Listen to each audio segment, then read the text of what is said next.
Oh my. Yummy. What's been going on, man? How'd your 20-mile run go? It hurt.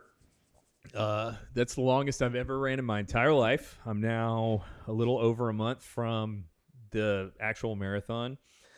I have one more super long run coming up in a couple of weeks. Otherwise, it's maintenance. I could have made it, I think, yesterday, so I'm good. I want to speed up a little bit. Do you get excited when you think about the actual event? Yeah, dude. What style? What kind of excitement? I'm excited that I'm excited that I've had the discipline to get as far as I have in training, where I'm now confident going there that I'm going to be able to do this thing. And I'm hoping that I've gotten enough training under my wing that I can enjoy the run. And I've always thought of these like travel runs as a cheat code. Like it's a way for me to do these nerdy, touristy things that I like to do, but in a way that it's like I'm not just walking to Buckingham Palace and walking around. I'm going to run past it, and I get to experience it while I'm accomplishing a marathon. I get to look at Big Ben and fucking the River Go ahead. Thames. And Thames. Thames. And TMS. Oh, I know Tim. to that, I will defer to you and your pronunciation, PR. But yes, I'm really excited to get there. Also, they sent it out, and I signed up. They're doing an easy 5K. So the run's on Sunday. Friday night, under the lights, they're closing the roads, and we're doing a 5K around a lot of the stuff. And a 5K is you're just nothing. a running fool. Well, 5K is nothing. Yeah. You know what I'm saying? So I'm like, dude, I'm going to go out there and lightly jog just to keep it warm the night, like 2 nights before the run. I'm really excited. I'd venture to guess you have a playlist forming specifically, or are you going to hit random? I do book on tape. I can't really? I can't do 5 hours of fucking What? music. No. I do book on tape for the long runs, and I do music for the short runs, and I have different lengths of playlists that I just took trivia playlists and converted them. Yeah. You know, because I'm constantly making up trivia playlists. So, but yeah, I'm real excited for it. I feel good today. Yesterday I did not feel good after the run. Yesterday was tough. I felt like cracked out in my brain. My legs fucking hurt. But today I feel good. Good. Ready to rock and roll. You know what I'm saying? Yeah. It's it's an interesting thing. It's funny how many people have done it. You know, when you see how much it hurts. Now, I'm a disciplined person. I think of myself as somebody who has always been able to. I party hard, but I draw that fucking line razor thin, and I never cross it. I never cross the threshold into mania. I always stay with work hard, play hard. I've seen you. Oh, you've seen me get fucking a couple of times. boldly trash and wildly out of control. Yeah. But I'll tell you what you've never seen me is miss a court date because I was hungover. Yeah. Do lawyers do that often? I'm sure it happens. Nobody that I can think of off the top of my head. Right. But I'm sure it happens. And really, I just keep it as an internal clock. Like if my lifestyle starts to affect my fucking career and my life and my relationships, that's when I'm going to like take a step back and be like, you need to reassess your relationship with alcohol. And it's a moving target because as I get older, my body can't handle the fucking alcohol the way it used to. You know what I'm saying? So I'm always readjusting. I'm always like, okay, I can't quite go this far as I used to be able to go and still maintain my normal everyday lifestyle. But back to the marathon part of it, I just find it wild that so many people I talk to have done it where I'm like, God, so they spent their time with this level of discipline to fucking run this goddamn thing? It's wild to me that how many people have accomplished it. But it's a good sign. I mean, there's worse ways you could spend your time, I'd say, than training for a marathon, right? I could think of some ways. You know it. How's your training going? It's good. Yeah, it's interesting. I'm cutting weight faster than I have in the past. And Notice you shaved your legs. I did shave my legs. Looks sexy. I shaved my entire body. There was literally not your face, bro. Well, you make that clear. But that's my head. But listeners, body is fair. Body. But listeners of the podcast, I think, would be like, "Holy shit! Did he shave his fucking beard?" Like, I think I'd be unrecognizable if I think so. I think you'd look shaved my weird. beard. Like my brother My little brother, if he looks like a fucking alien if he doesn't have a beard. He looks great with a beard. My beard's on me for the long run. Yeah, fair. When I shaved my body, there was more hair on the floor than after a typical haircut in the barbershop. Wow, really? There was a lot of hair, man. Damn. I'm a hairy guy. Well, does it feel good? Does it feel like clean and exposed to the air? Yes and no. It feels numb. My legs feel numb. Your legs feel numb? Yep. That's weird. I think that all the hair that I had, and like when it blows, it gives you just so much sensation. And you can feel like I'm fucking freezing my balls off. I think the hair kept a layer of warm air on me. Really? Yes. Maybe I need to shave my fucking legs, bro. The day after, man, I was shivering, getting ready to get in the shower. Damn. And commented to Amanda, I was like, holy fuck, I'm cold. I went for the normal area. Yeah. And I've done that. I do that every 2 weeks, once a month. And when you say you went for, you mean you just hacked it back some? No, I just did it like I normally do it. Which is hacking it back some. Yeah. Yeah, you don't go all the way down. I mean, it's pretty damn close. I use a Manscaper lawnmower, and I take the guard off. Oh, so no guard. No guard. And then what I do is all right. I fade it out into my man hair. Look at this fucking guy. When you talk about a barber, who fades their pubic hair? Oh, man, I fade it out perfectly. But on this run, I was so excited to get the rest of my body hair. I cut my my gooch. Yeah. I cut in between, underneath the sack. Oh, you mean you had a successful haircut of it? I thought you meant you actually cut it. No, I fucking cut sliced. himself. I sliced my skin. Dude, that happens to me from time to time because I use a actual like face razor. On everything there, and every once in a while I get like a little cut. Yeah, I cut the gooch, sucks. man. It was horrible. It was bleeding. Yeah, that bleeds. Heavy bleeder. Yeah. So training's going well. My goal is that while I was bulking, is to put up heavier weight, and then when you go back into cutting, to maintain the heavy weight that you had in bulk, and then your skin shrinks, bigger muscle, more defined muscle. My weight is holding, so I'm pretty happy about that. Nice. It's actually getting easier to lift, which is a good sign. And I'm feeling strong. So starting to pose, starting to practice posing, which is odd. Yeah, I bet. Do you do it at home? I do it at home, and I'm doing it at the gym. I'm doing it at the gym psychologically because I'm going to be on stage doing it in front of people. That's what I was going to say. You don't want to only do it at home. I don't obnoxiously do it at the gym. I go to a room with lights, overhead lighting. There are people around, but I kind of run through the poses with people around. What I was thinking, actually, as I was walking in here to see you guys today. Yes. What a psychological exploration in like confidence. Mm-hmm.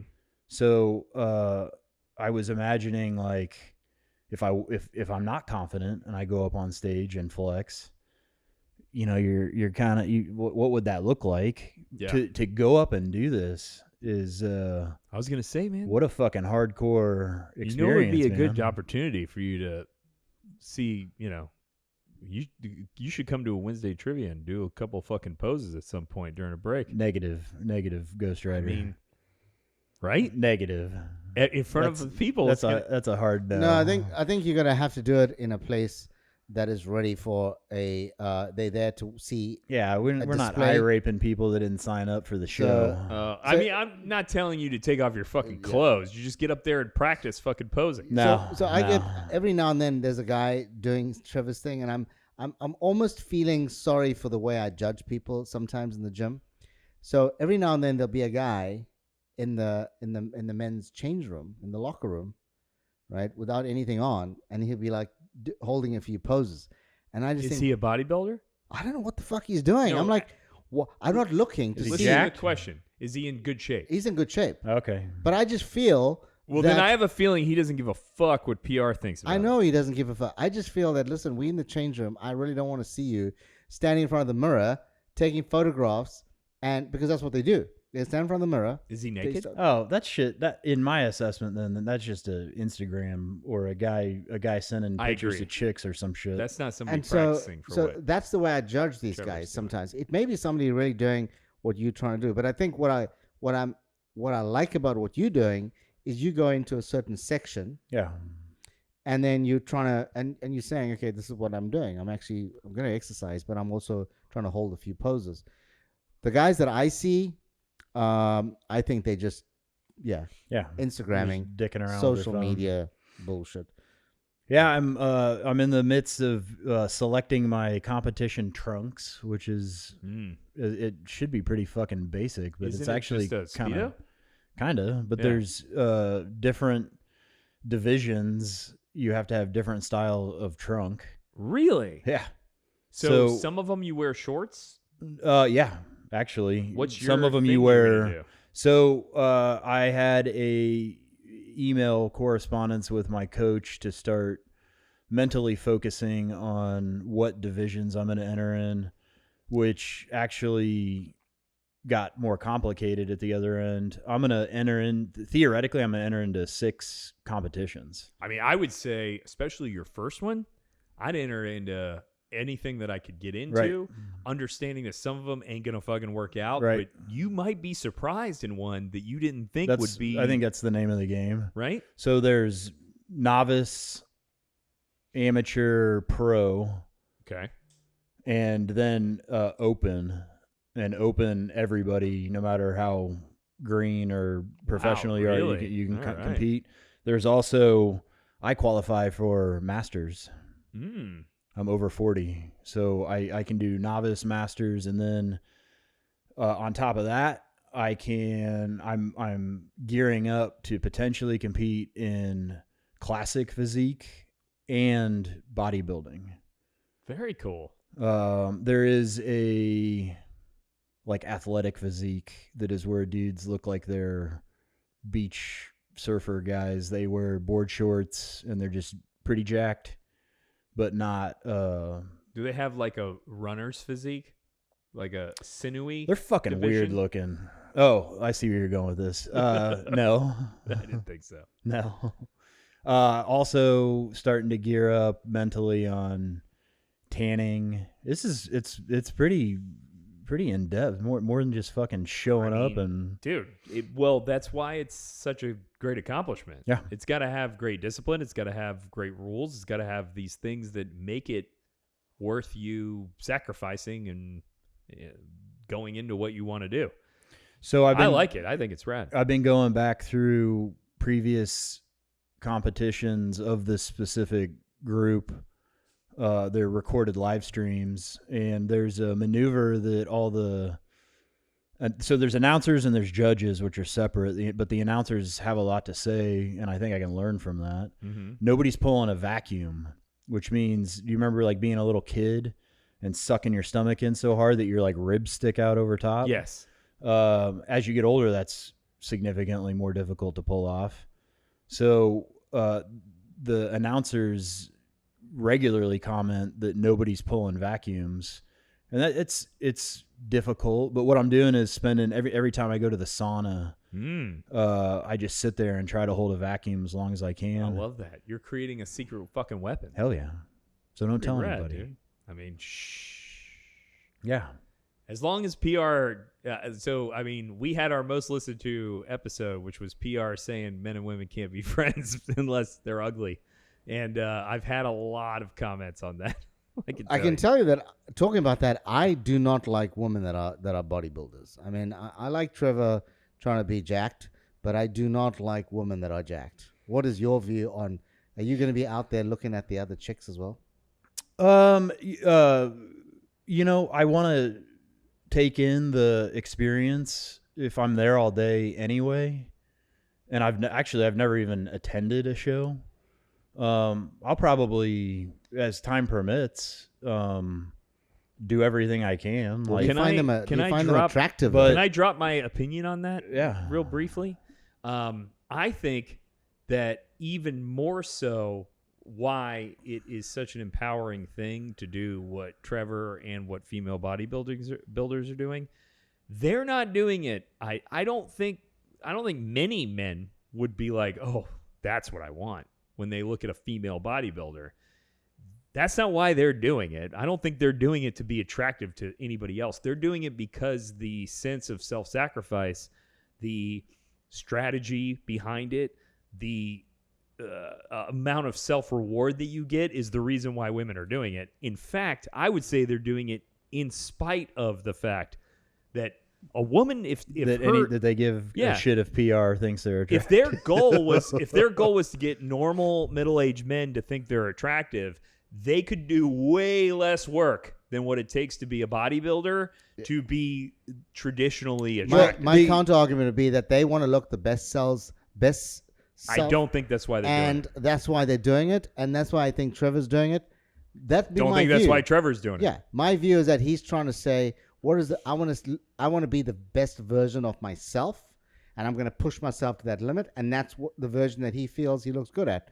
And hold on, dude, you're real crisscrossing shit. But this ties back into if I find muscular women attractive.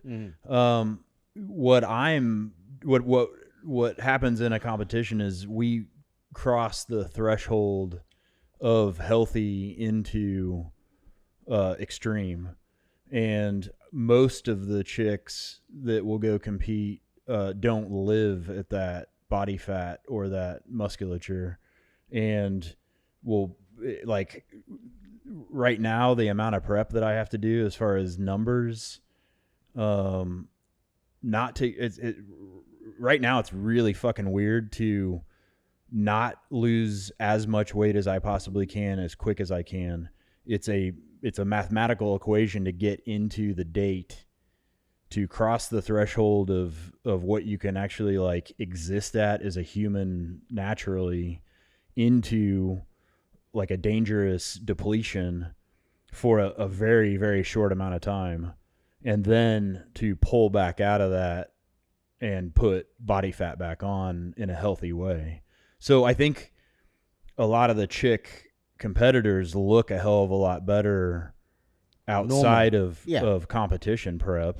Yeah. I think they have a level where if it's not that specific competition prep, they look really good on the before and the after. Yeah. But in the middle, they're not doing it to look hot. Like, they're doing it because this is a goal that they want to achieve. This is something that they enjoy doing that brings them happiness. And that I don't think has anything to do with how they look. Like, if the amount of work that Trevor's talking about and that a female bodybuilder has to undergo, if you converted that into something else, like, actual straight cardio and the right food and shit, you could look completely different and more conventionally attractive. I don't think they're going for the idea of, I want to be hot. I dig muscular women in the same sense that I think the correlation would be in the same sense that you guys dig chicks that wear glasses. If on a previous episode, I had fun potentially identifying that, so you have to wear glasses because it's a first generation evolution, because we're reading books and computer screens so close, which then therefore means a chick wearing glasses is highly intelligent. Also, the evolution of the human body doesn't take anything into consideration after reproduction age. So humans do not suffer a lot of evolution after the time that they're supposed to have kids, because natural selection wouldn't matter after your child rearing years. So shit that happens to men, like losing their hair, your eyesight going bad, love handles, like that kind of, your knees going bad, that kind of shit is just what's going to happen to your body. Natural selection is only concerned until you've gotten out of your childbearing years. So, the body just falls the fuck apart, including your eyes. So I dig muscular chicks in the same sense, I think, as the eyeglass deal. Right. Because I know the amount of commitment that it takes, especially, I guess, even therefore, like, chicks, I think, have an extra layer of fat on them compared to a dude. Oh, 100%. Thank you. and it's super duper harder for them to shred like they shred, and to understand the mental commitment is impressive, and then therefore looking at them is kind of an attraction sort of deal. That's a good point. It's like, oh, like, wow.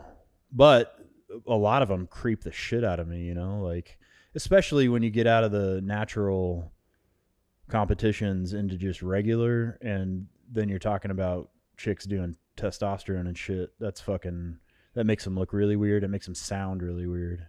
Well, I think with all things, like when you go to the gym, and the average Joe going to the gym or average chick going to the gym, they start off wanting to be having a good physique.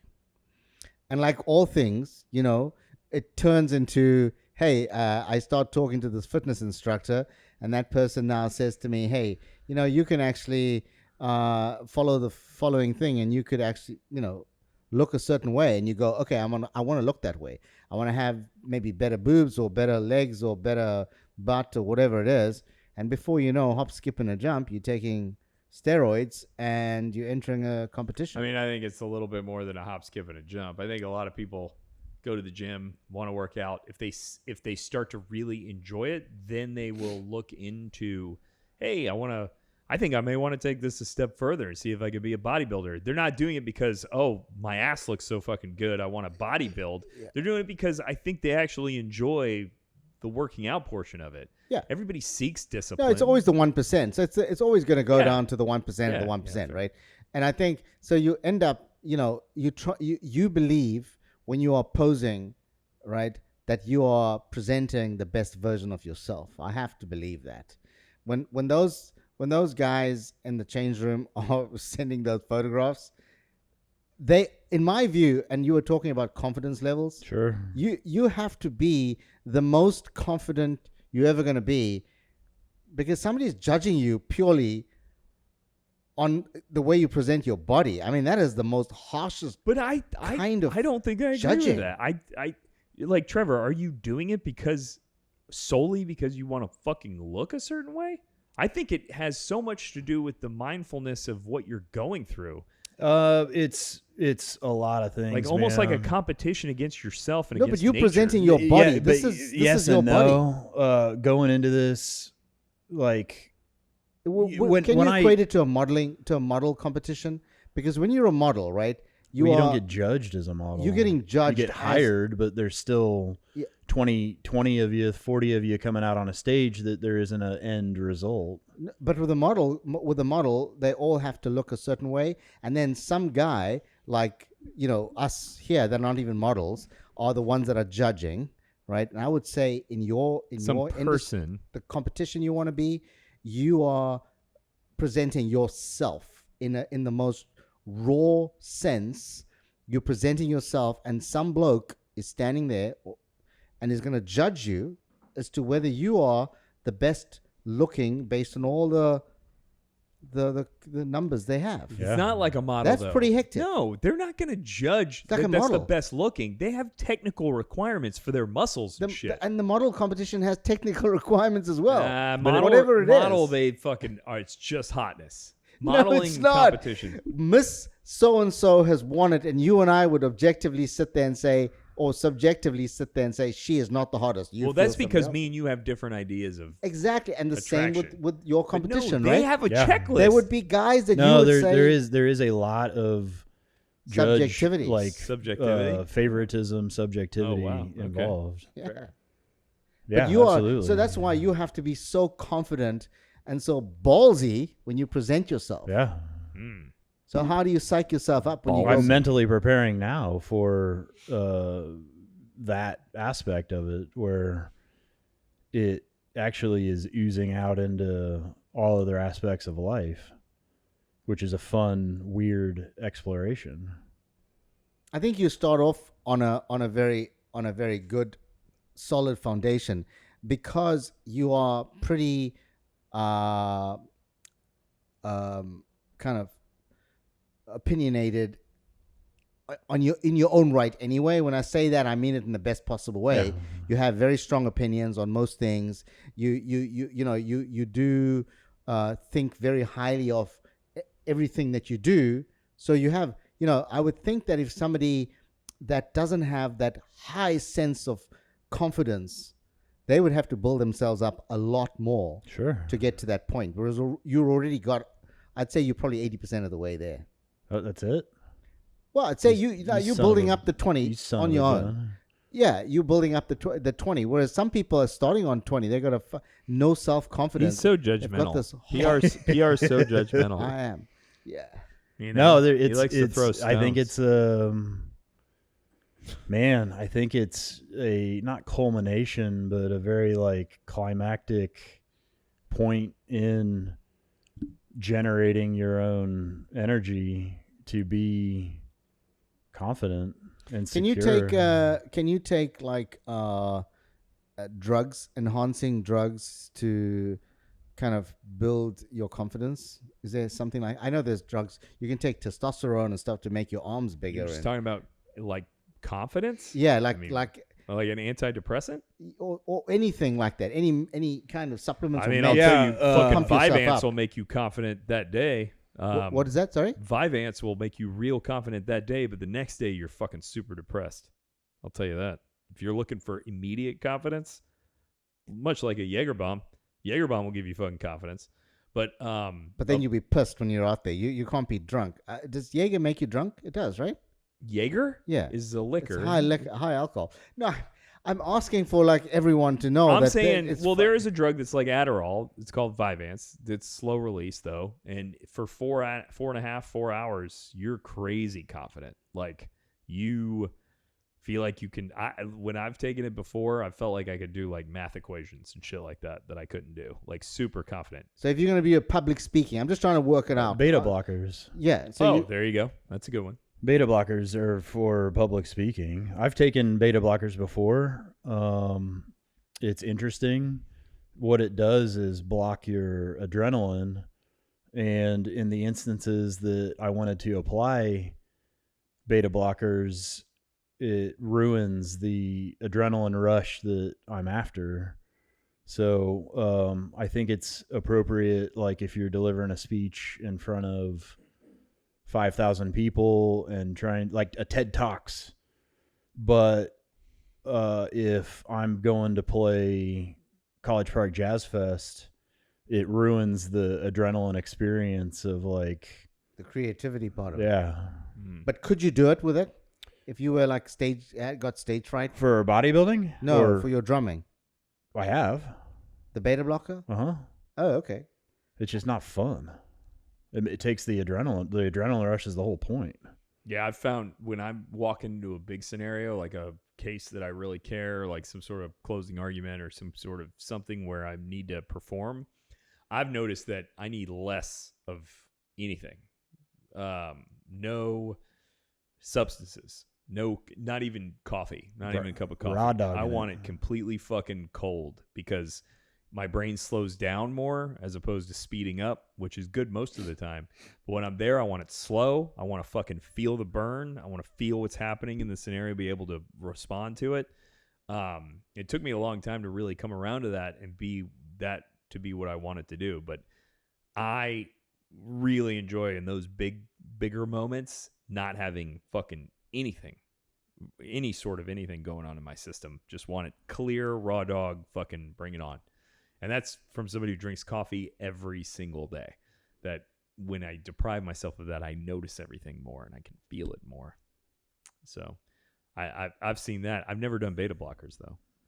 They're pretty cool. Yeah. I mean, not like it's cool to experience the effect and be like, and to tap into my body and say, here's what I'm feeling, here's what I'm not feeling, and understand what, in my mind, what chemistry is going on. That in that aspect, they're pretty cool. Do they have rules when you guys do they drug test you to see that you're not taking? Yeah.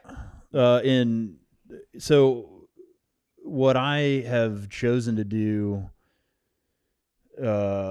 is a natural competition, which is even more select than anybody just doing bodybuilding.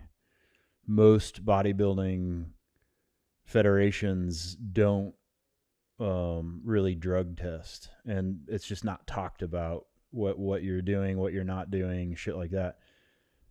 And that's what people want to go really see is the freaks of nature that are enhancing their bodies. That makes sense. And that's cool. I get it. I'm in. But with where I'm at, I can make a run at a natural competition, and for me that's so even more like highly sought after. When they test you, and if they found that you take a beta blocker, would they be? You'd be disqualified? Because it has to do with fucking with your adrenaline. Okay. There's a very specific long list of stuff. So is that a P test before you go on? Yeah. Yeah. In your registration, you sign up for a drug test, and which would include what I was talking about, because Vyvanse is an amphetamine. Yeah. Amphetamines are definitely on that list. Yeah, no amphetamines, it's, pure, like, so caffeine's cool. I think nicotine's cool. I believe I can get away with, I'm taking methylene blue, which is a synthetic, it's a mitochondria enhancement. That's kind of it. I mean, you'll get away with it until somebody really starts crushing people and they're using method. Well, what's interesting right now is RFK is attempting to, nothing's really been put in the works, but lift the ban on peptides. I think there's like 19 class 2 peptides, and he would lift the ban on 14, where you could go buy, a doctor could prescribe you to go to a compounding pharmacy, and you could get 14 of the 19 prescribed to you, which is pretty insane. I mean, I think it's a good thing, because I don't think limitation should be put. The issue is that there's not a lot of human testing. It's all been done on animals, on what these peptides do long term. But that would then force the natural competition federations to have to redesign their rules. Are peptides allowed? Are they not allowed? How do we test for them? So it's a big gray area right now. I think that a lot of natural guys can figure out a way to get away with peptides, because I don't know if the testing is there yet. But I have heard, I don't know if what I've signed up for, but I have heard there's polygraph and shit. Where they ask you, have you done any performance enhancing drugs? Polygraphs are dumb. And shit like that. You guys know how to beat a polygraph? It's really fucking bite your lip. Not that hard. You bite your lip, also thumbtack in your shoe. Yeah. You put a thumbtack in your big toe. So basically you just crush down on the big toe every time you're answering a question. Serious. Oh my God. That is the most painful thing to do, though. Yeah. Are you serious? It's painful, but that's the way to do it. So basically what it is, every human being's different. So a polygraph is going to read your levels based on what they're going to do is they ask you 4 or 5 questions that you're either going to lie about or tell the truth about, and they know it, and they're going to build your baseline. Yeah, that's a base case, yeah. So they build a baseline. But if you put your big toe into a fucking thumbtack, your brain is registering this acute pain more than it's registering your lie as your baseline. So it's going to be fucking crazy. So you just stomp your toe on a fucking thumbtack every time where it pierces, and you're like, yeah, no, I wasn't there. I was not there on Wednesday, February 28th. No, I've never seen her before in my entire life. Yes, I like to party. Like, so then the truth and lies all look the same. That's why those tests are fucking dumb. They don't really do much to you. But I feel that going in, whether, I don't want to cheat. I want to go into a natural. You'd be a good candidate for. There you go. Doing it the tough way. I want to do it the raw way. Yeah. Very disciplined. Baby, I like it raw. Yeah. So all right, let's do some mother-looking Funkler nuggets. Damn, we ready?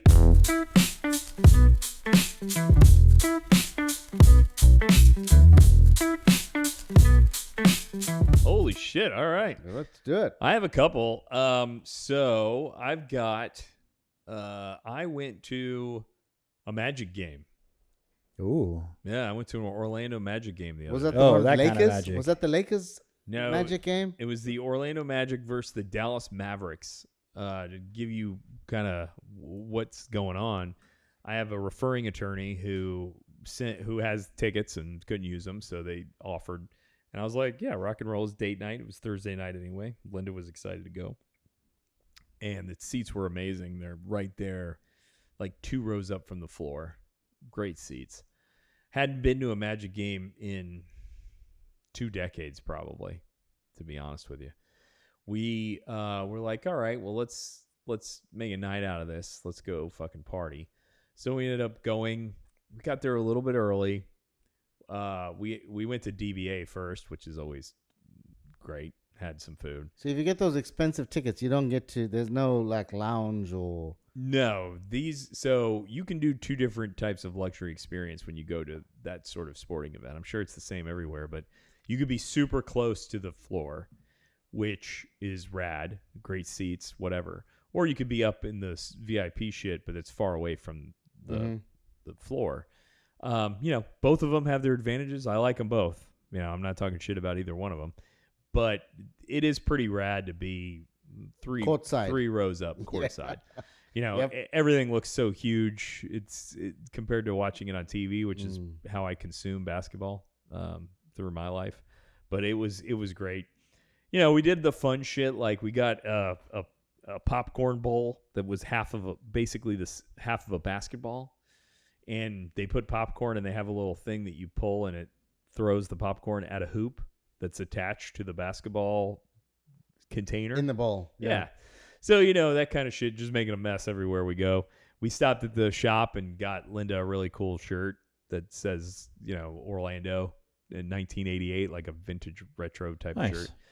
Then went to the game and enjoyed the hell out of it, man. It was pretty rad. I hadn't been to one in a while. We Ubered there and back, which we did walk a block and a half away to catch the ride because downtown is, rough stuff still. Downtown's not great.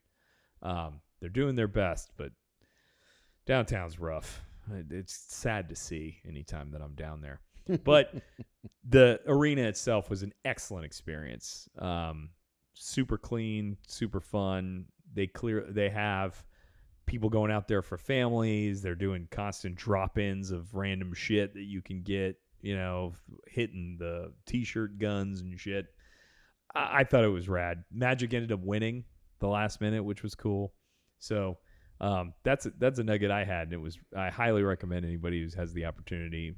I'm not a season ticket sports guy, but every once in a while, going and watching a Magic game. I fucking hate sports, but I love going to a game. Yeah. Just seeing people. But a big game like that as well. Yeah, it was super. It was awesome, man. I get a little teary-eyed with the national anthem. Yeah. If it's a good national anthem, I feel very verklempt. They did a great job with the national anthem. Getting a fucking beer and a nacho or like an old school shitty hot dog. Yeah. Oh yeah, that's right. I forgot cheerleaders. Yeah, they had cheerleaders and dancers. The only thing about that makes me sad is that I went to a lot of sporting events when I was a kid, and I always remember seeing these cheerleaders and thinking like, oh, look at those women up there, as a kid. And now I'm looking at them like, look at those children down there. Like the only game that I've been to at the Kia Center, it was a Magic game. I was sitting. I didn't think you could get further than where I sat. Oh, really? I was like above the roof. I think I was like in a satellite or something. Yeah. Those guys were absolute midgets. But the last time we had a podcast, remember I said I was going to a soccer game. Yeah. Right? Yeah. Yeah, you went to the Orlando City with Inter Milan. With what's his name? With Miami, with Inter Miami, and with Messi there. Yeah, Messi. Yeah. So so I didn't know whether he was going to play or not. Right? I have seen him once before in Madrid, but this time, he's playing in the U.S. Sometimes he super disappoints. People think they pay these ridiculous prices for tickets, Hey, Trevor invited me for once as well. And then I invited you to 2, and then the minute that you heard Messi wasn't going, you fucking bailed on me. I bailed. I'm like, I'm not going to go to a game that he's not going to be at. So That's anyways, bullshit. It was supposed to be for us to bond. I know. And to go experience it, but you were just signed up because I could get you a Messi ticket. He's more interested in his own brain fictional relationship with some soccer player he's ever met he is with me. than he is with bonding with you, his true friend. So anyways, I was in 2 minds to go 2 Sundays ago as well, right? As you guys know. And I thought, you know what? I'm going to do this. I'm going to go. And so anyway, it was firstly, the experience was amazing because I was in the chairman's box. Oh, was it? It was fantastic. But here's what is amazing. Did you see Messi? Messi, not only did he play, He scored? he played all 90 minutes and he scored twice. I mean, this was outrageous. It was just, and I didn't get an invite. Absolutely phenomenal. It was just amazing to see it, and he was in his element. The unfortunate thing is watching a game live though, is that I missed the second goal. It was after the 90th minute of the game. It was like in extra time.